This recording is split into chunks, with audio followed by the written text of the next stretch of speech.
So we're now getting to our task 4 and 5, and you can do this over 2 days if you want.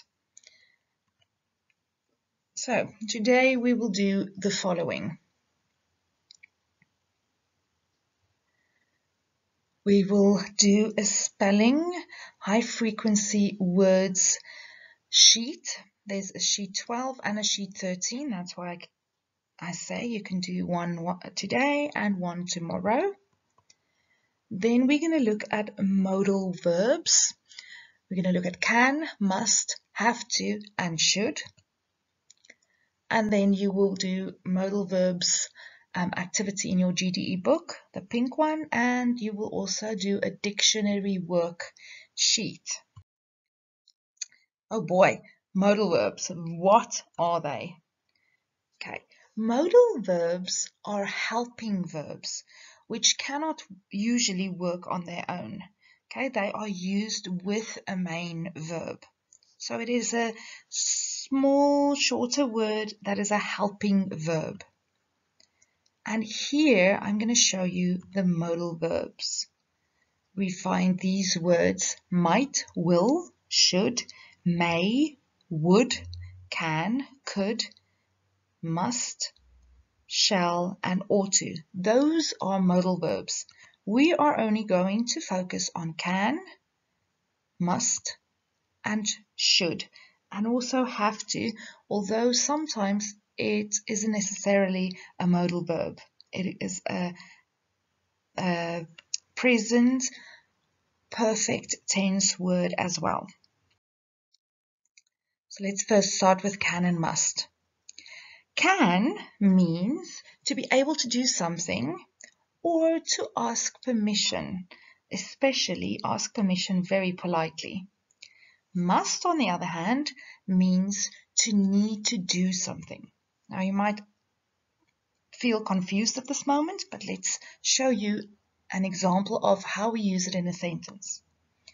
Okay, she can go out. So that means she's able to do that, she has permission to do that. And if you would ask a question, you would start with can. Can she go out? And now must is used in this way. I must unpack the dishwasher before I can go to my friend's house. So means you need to do something. I must do this. I must do my work every day.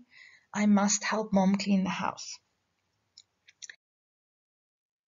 So we're looking further at modal verbs. Once again, we're going to look at must, have to, and should. So let's see how it's used. Should is often used in a way to give advice, to tell you something, to recommend something that you could do. You should visit your dentist at least twice a year. That's a recommendation, right? Or advice. You should try to lose weight. Can you see how it's used? Then must and have to shows an obligation. It means it is something that you have to do, right? It's your duty in a way. So I must memorize all of these rules about tenses, right? Something that you'll have to do when you have to learn for a test. And you have to take off your shoes before you get into the mosque. Or many houses in Europe also have that rule.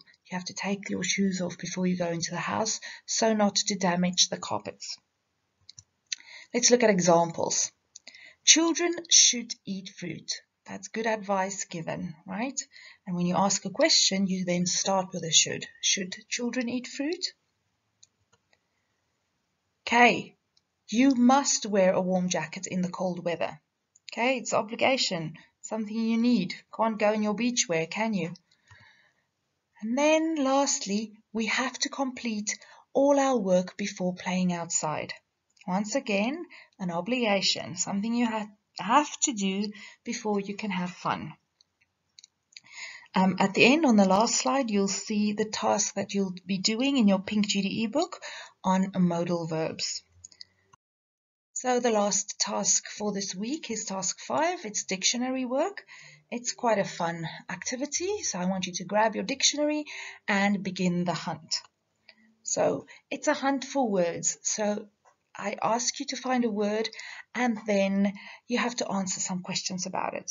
I'm asking you what page the word is on.